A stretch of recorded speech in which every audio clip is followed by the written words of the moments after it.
Welcome to Art History.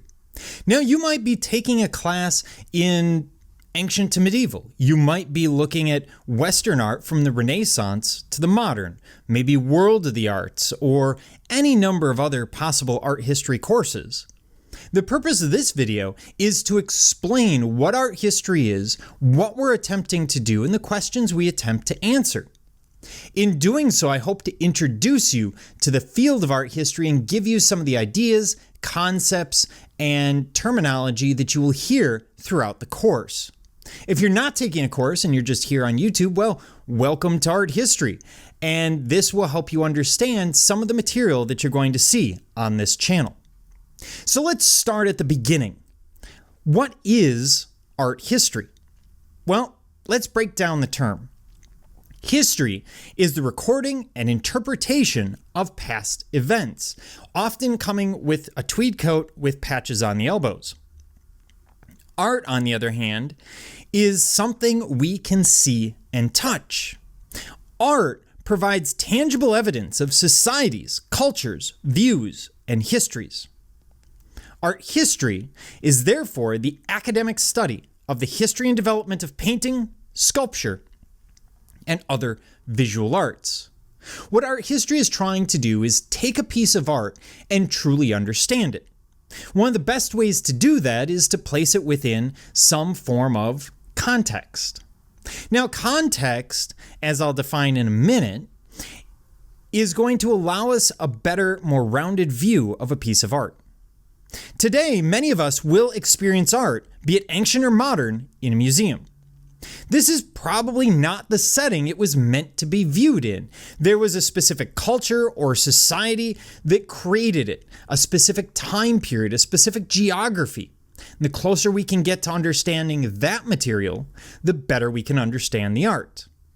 Now, yes, we can individually interpret the work, judge its merits, or determine its success or failure. These are all valid aesthetic responses. But art history is more than aesthetics. It's more than saying that something is beautiful or determining what is or isn't art. In fact, today it's something very different. Aesthetics is a completely separate field.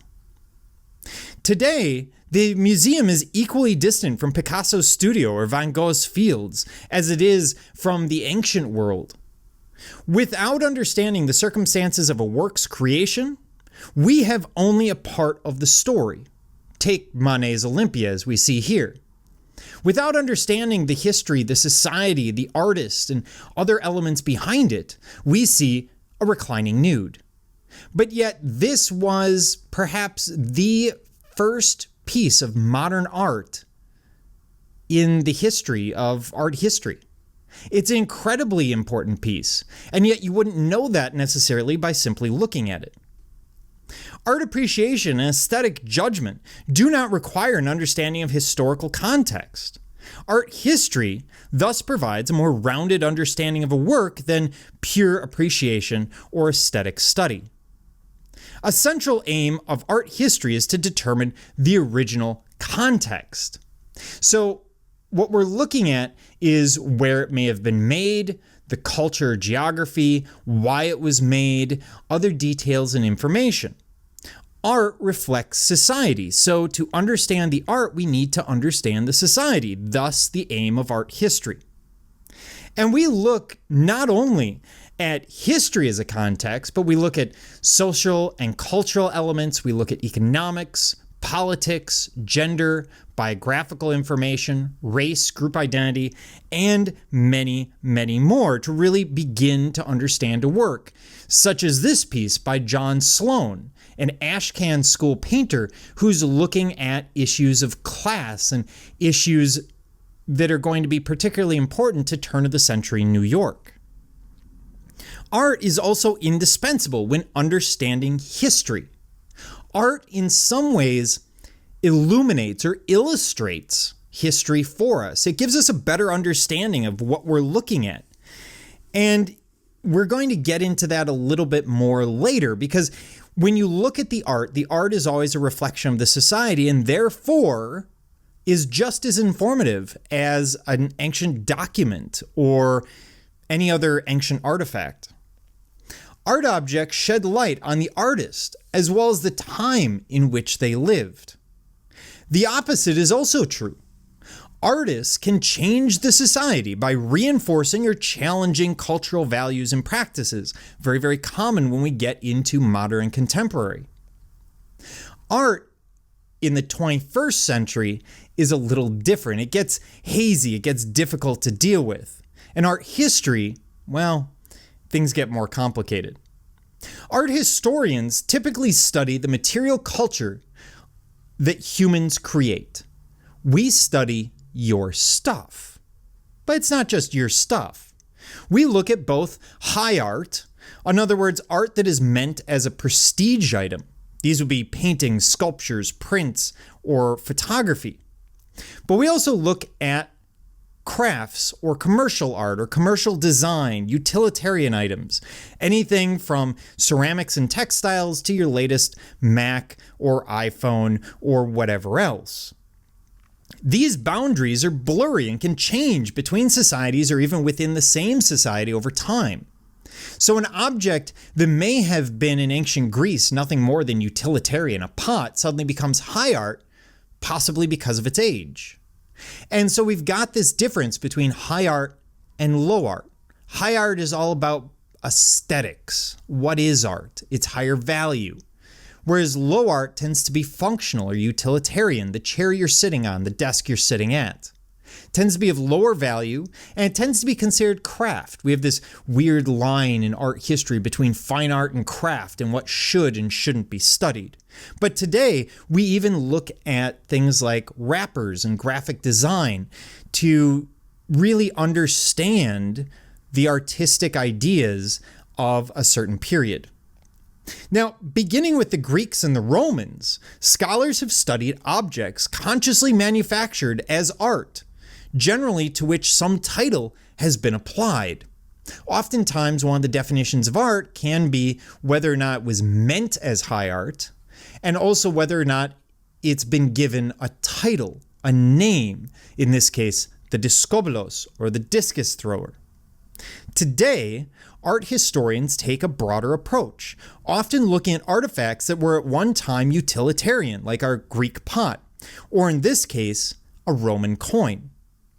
Now, of course, this has become a work of art through time and scholarly interest, but had you been alive at the time of, in this case, Julius Caesar, you would have looked at this as just another coin. It had very little value to you.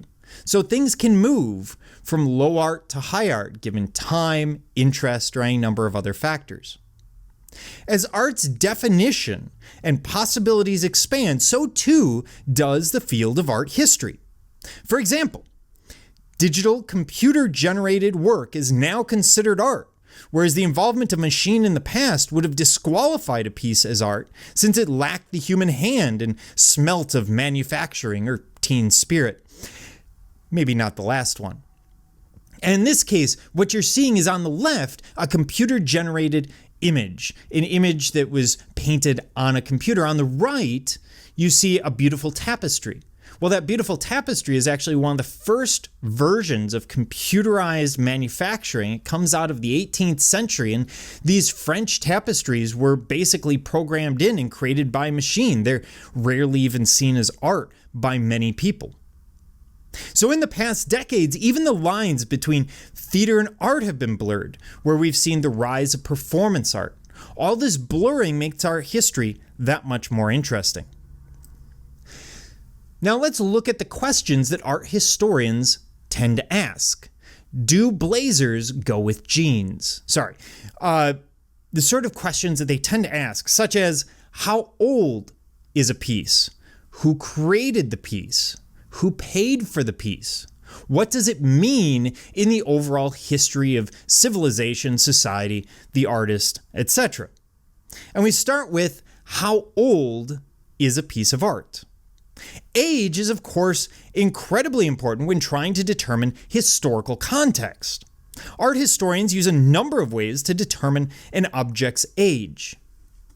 For example, physical evidence, including the materials used and manufacturing techniques.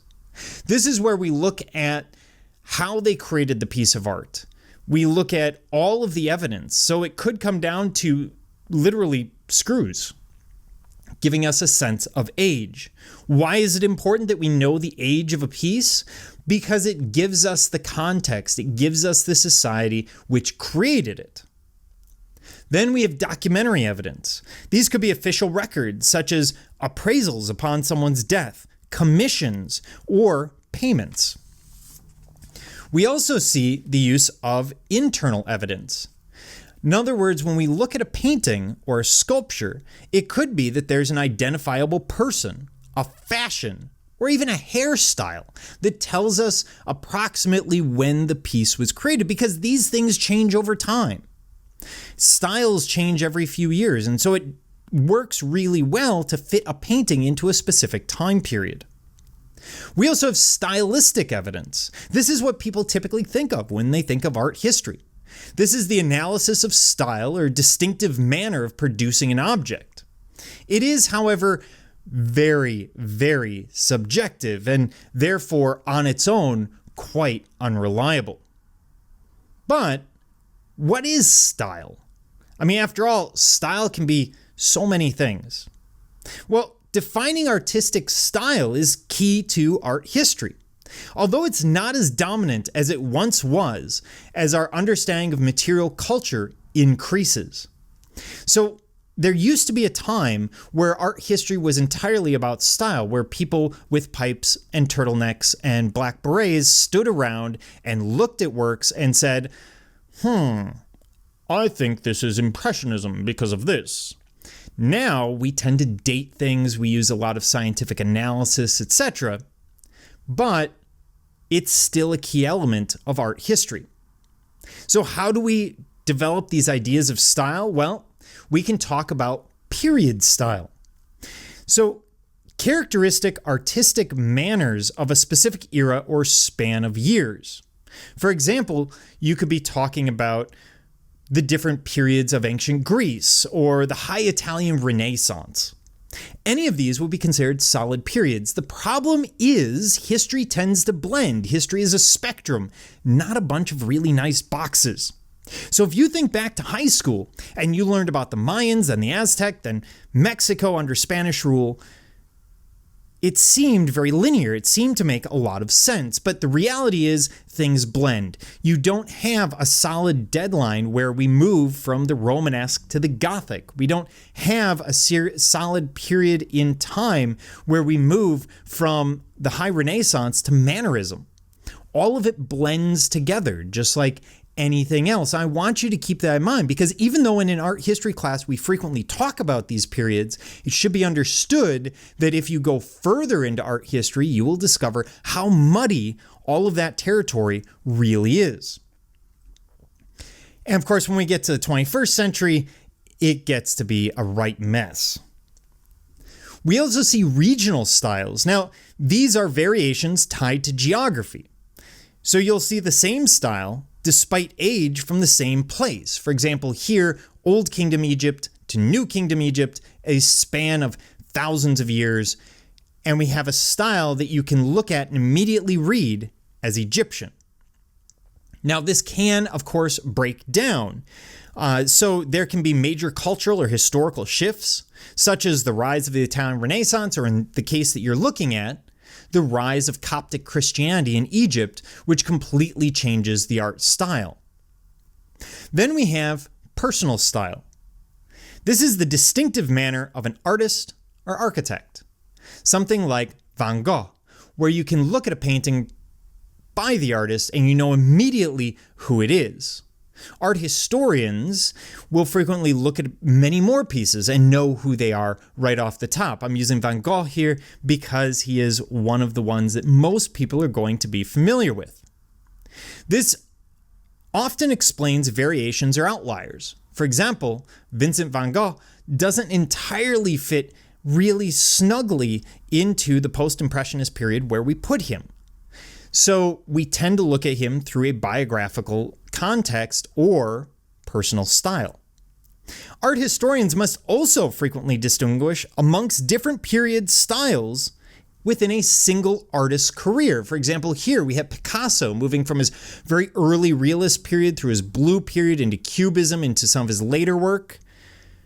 And so we need to not only break down large periods or large geographies, but sometimes we're breaking down individual artists, trying to put their work in order and develop a sense of categories. Why categories? Because it makes it easier to study a specific period of time and get some generalizations. So, what is another question that art historians tend to ask? Well, we tend to want to know, what is the subject? This is why in art history, we frequently talk about whatever the story is, especially in religious or biblical accounts, biblical paintings. Now, this encompasses the story or narrative, the scene, the scene's time or place, the people involved, and the environment in which it all takes place. Yes, even with Hieronymus Bosch here. And it helps us understand what the artist is trying to get across. There may be clues there that help us understand incredibly enigmatic works. In the case of abstract paintings or sculptures, the work itself can be the subject in and of itself. So the work becomes the subject, such as we see with Rothko. There is no context that he's giving us through the painting. The painting becomes the concrete image. Now, traditionally, subjects are split into several categories, and it creates this hierarchy of art that has been with us for a very long time. Moving from history and religious paintings, this was always seen as the highest form of art, really all the way up to the 20th century. You're looking at any kind of history and religious paintings. This could be mythology, could be a lot of things. Then the next step down is going to be genre scenes, paintings of real life. Then we have portraits, paintings of people, followed by landscape, which is paintings of places, and still life, paintings of your stuff. Why do we have this hierarchy of art? Because traditionally artists tried to work at the highest possible level. And they felt oftentimes that history and religious paintings were sort of the high-end paintings. They're the ones that were going to get you paid the most. They're the commissions that were most sought after. And then portraits and genre scenes can actually flip on occasion. It sort of depends who you're talking to. So we have these categories of art that you will hear on a regular basis. We also talk about iconography. Now, this is the writing of images and refers to the study of the visual content and symbols within a piece of art, such as we see here with this breakdown of a depiction of the Buddha. Iconography is all about what a piece looks like and the symbols used within it. Symbols are images that stand for other images or encapsulate larger ideas. Oftentimes they will be used, especially when we get into Christianity, for example, to represent specific people.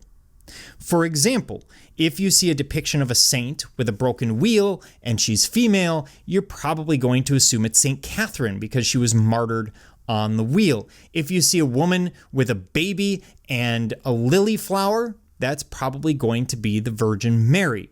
If you see a man with a key, it's almost certainly St. Peter. St. Lucy has her eyes plucked out. St. Francis Assisi is going to have the stigmata in his hands and feet, those wounds from the crucifixion, may also be surrounded by animals. St. Jerome is depicted with the Bible. So they use symbols as identification. But again, it can stand for something else. It can be allegorical. Now, artists may also use attributes or symbols to identify figures or ideas within a work. If you go one step beyond iconography and beyond symbols in iconography, you get into personification, where we see the use of personifications to capture abstract ideas, usually codified into human forms. Here we see dawn and dusk as represented by Michelangelo at one of the Medici tombs. Now, one of the other questions we tend to ask is who made it? This is known as attribution. So when we talk about who is the painting attributed to, it basically means who created it. Now, this can be done a couple of different ways. The easiest is when you have a signature such as this, where it says Michelangelo Buonarroti of Florence. It makes it really, really easy. But we also do so through style. And so this is connoisseurship. This is looking at a piece and assigning it to the hand of an artist, of one artist over another, determining whether or not this is Caravaggio or Gentileschi or maybe a third artist. Sometimes we're actually looking at pieces that are done by an artist who worked in the workshop of a master painter and therefore paints in a very, very similar style. Now, obviously, attribution by style is really a touchy area. There have to be a lot of things that come together. It has to date properly. It has to have the right materials, which brings in chemistry. You have to have the right style and composition. So there's a lot that goes into it, but it does happen. It is, however, exceedingly difficult in many cases. Now, sometimes we see artists that work in similar styles at the same time and the same place, such as the 17th century School of Amsterdam. These groups are called schools, and these refer to a group of artists that are all working in more or less the same style in the same area, in this case, 17th century Amsterdam. Another question that we ask is, who paid for it? Now, you might be sitting there thinking artists are very independent people creating amazing pieces with very little oversight. But in fact, you couldn't be farther from the truth until we get to very recent times, maybe the late 19th century and after. So, despite a great deal of interest and time being devoted to the maker, often the artist, in fact, had very little to no say in the final form of an object.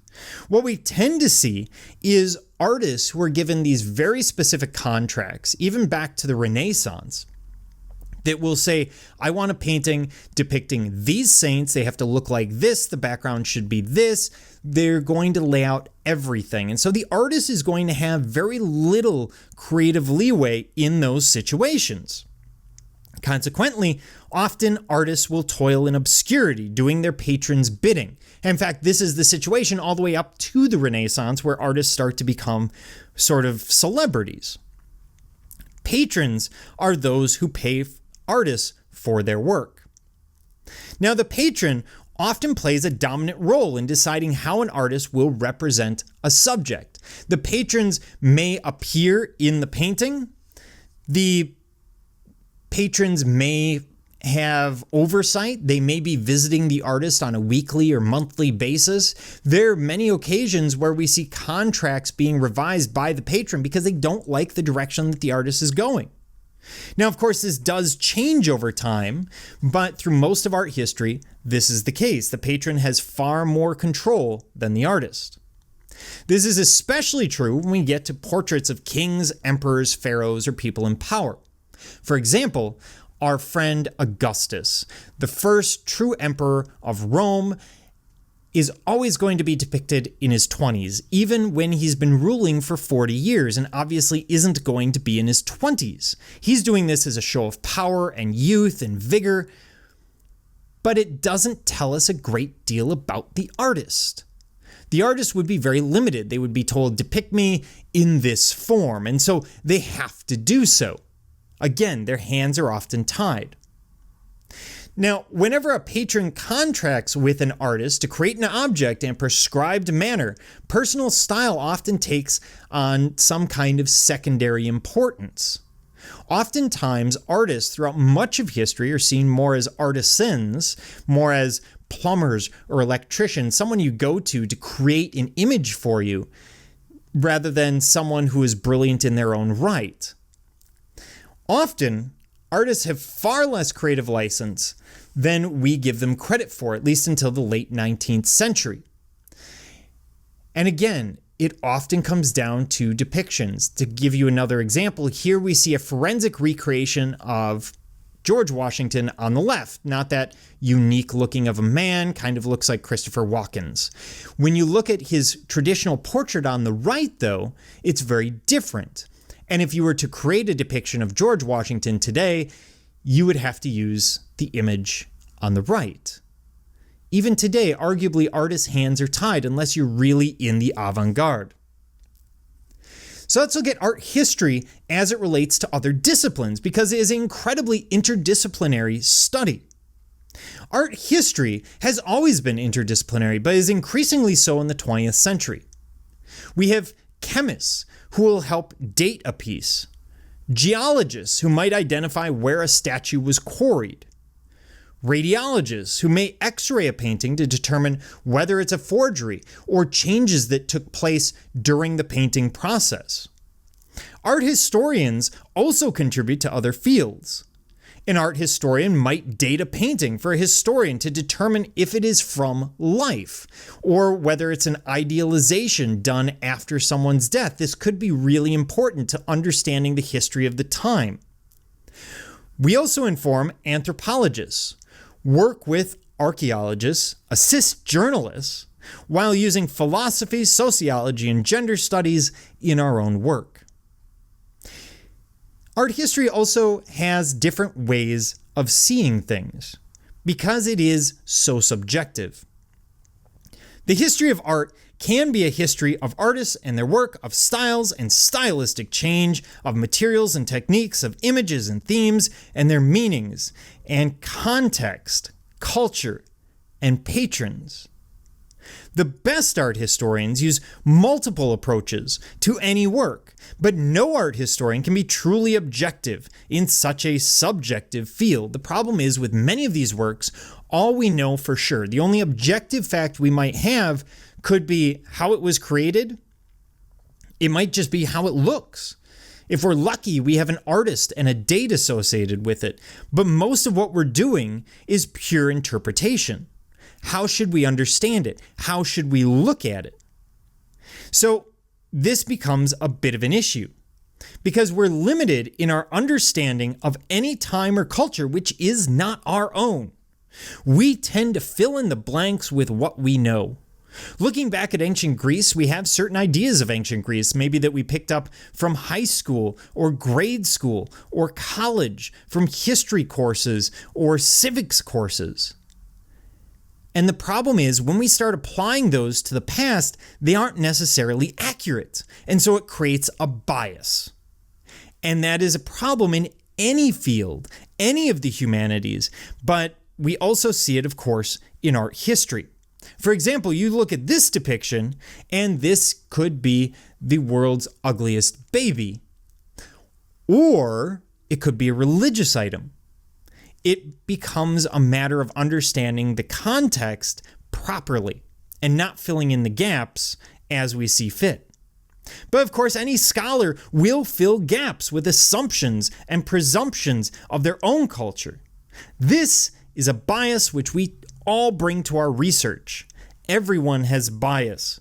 There's no such thing as an unbiased person, much less an unbiased academic. Here's an example. We see the same thing, a portrait of Tepehi Kupe. And in this case, both of them are focused on the tattoo. One is created by a European artist, and that's the one we see on the left, giving us this very classic European view of how a portrait should be done. But the chief himself focuses on the tattoo in his drawing on the right, an image that he draws completely from memory. And so we see two images focusing on a tattoo going at from two very different perspectives. The same thing happens in art history, where we might be looking at exactly the same work, but I'm coming at it from a completely different direction than you will or another scholar. Thus, we have a lot of the debate and ideas that develop within art history. So, what is it good for? Contextual study is the central concern for all art historians. We cannot simply look at an object. We have to understand who created it, when it was created, how did it react, and how does it blend in with the culture and society that creates it. Is there something else to it? Is there a gender element, a race element, etc.? So the study of context when looking at a piece of art gives us this much more rounded viewpoint of what we're looking at. Every piece we examine must be placed within a cultural, historical, or other context to better understand the work. Angkor Wat did not simply rise from the jungle organically. It was built by someone. They had ideas behind it. There's reason why we see those towers, why they're depicted in that way, why there's a big square moat around it. Everything about it had to be chosen or decided at some level. And don't we get a better understanding of it if we know why those decisions took place in the first place? But we also have to understand that art is a language. It is a matter of using classes like this to learn that language and begin to read the visual culture around you. This piece is very recent. This was done by Banksy in 2015, and here he's actually directly referring to art, depicting the Raft of the Medusa, which is a painting done by an artist in the 19th century. By understanding visual culture and art history, we can take this and better understand what the artist is getting at. And a better understanding of the world around us is always going to be a positive. Ultimately, art history will help you understand the visual artifacts left behind by previous generations, so you can better understand them and their world as well as your own, because the same ideas that came up in the past will come up again. History doesn't repeat, but it rhymes. And art can change the world, especially today in the 21st century. Look at this. This is less than a year ago, less than a year before I recorded this, we saw the statue of J.E.B. Stuart removed in Richmond. All in reaction to the Black Lives Matter movement. At the same time, we had an artist who was reacting directly to the original Civil War statue, create rumor of war, and depict it in Richmond, a block or two from the original statue. Thus creating this incredible juxtaposition, and understanding the history of one helps us understand the history of the other. You cannot separate these things. This is the importance of art history. It helps you understand the visual as well as the cultural world around you, so that you can better be in touch with the society that you are part of.